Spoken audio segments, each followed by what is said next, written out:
The Konkan coast is off the west coast of India, and I tell you what, the flavours of the curries there are so different to other parts of India.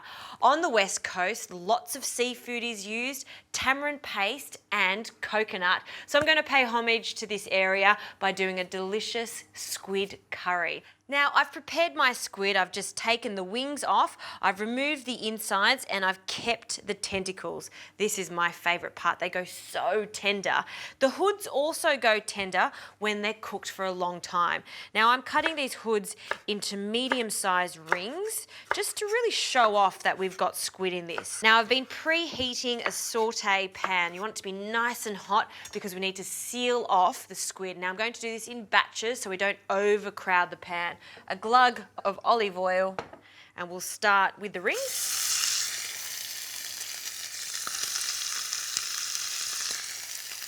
Now don't move it too much in the pan because we do want to get some nice colour on the first side before we turn it. Now for the tentacles, we're going to cut them in half just so they're roughly around the same size as our squid rings. So cutting the longer tentacles and then cutting that up. All right, let's turn this pan. All right, good colour on the rings. So we'll take them out and just place them in a plate while we do the next batch. So another small amount of oil and then in with the tentacles. Separate them a bit. Now while I seal off the tentacles, I want to dilute some tamarind paste into some water. This is such a great product. They call it the date of India because it does have a texture of date. It's really sour and gives curries like this a great depth of flavour. So I'll add 1 generous teaspoon of this tamarind paste into some warm water, and then with a whisk, I'll dilute that. It almost acts as a stock, but with a sour flavour, and it goes so nicely with seafood.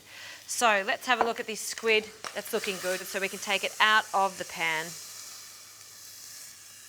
And now I'll turn the heat off for a moment while we get onto a curry paste. Now in a small food processor for this paste, 1 Spanish onion, you can go straight into the bowl, along with 3 cloves of garlic. Now I'm using 2 varieties of chilli for this. Long classic chilies, they have a sweetness to them, they're not too fiery. And then for some fire, I have these small bullet chilies. These pack a punch, so be careful, and depending on who you're serving this to, you may need to use 4 of the long ones as opposed to these small ones. I'm going to use a mixture of both just to balance it out.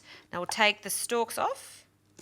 And to give the blender a bit of a helping hand, I'll just chop these quite roughly. All right, seeds and all can go in. And now for some ginger, I'll roughly chop this ginger.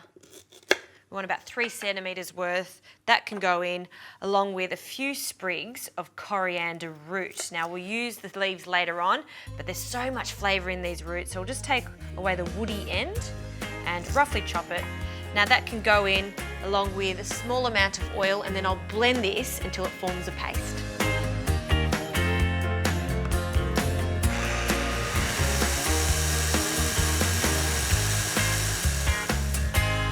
All right, let's have a look at this paste. Ooh, that looks fantastic. It's well pureed.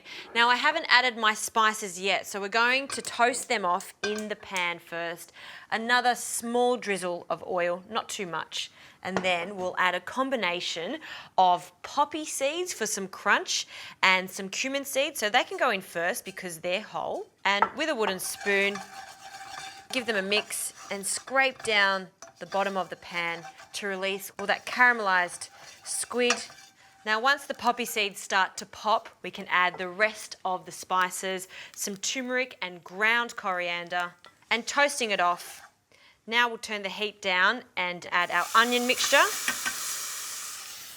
Now you want to constantly stir this just to cook off the raw onion flavour. This only takes a few moments. Once it starts to get really aromatic, we can return our gorgeous squid and any juices because that's flavour. So in it goes.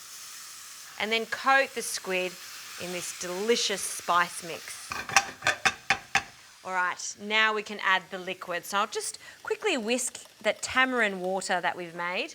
We'll add that now. and a generous pinch of sea salt. We'll stir that again. And once it starts to come up to the boil, which it is now, I'll add the creamy component to this. I love using coconut milk, especially for curries. So we'll add roughly 500 millilitres of coconut milk. I'm adding quite a lot of coconut milk because now I want it to gently cook and I don't want it to go dry. All right, we'll give that a stir. And now we'll turn the heat down to a medium-low temperature. Lid can go on and we'll gently simmer this for about 30 to 40 minutes or until that squid is really tender. All right, this has been cooking for about 35 minutes. It smells divine and this calamari is super tender. Look how rich and vibrant yellow that colour is. Now I'll turn the heat off and we can serve it. And I've just moulded some rice into a bowl to get a lovely little shape. Now I'm going to make a small indent in the rice so our squid can sit proudly in there, and we'll scoop an even amount of tentacles to rings. I love how this sauce just hits that rice and stains it. Just looks so great. And some of the sauce, allowing it to drizzle down the rice. And a few classic garnishes, some fresh tomato, some desiccated coconut that I've toasted. That'll give it some lovely texture. Just sprinkle that over the top. And then a pop of colour, and also for the flavour, coriander. We'll just rest that as a garnish over the top.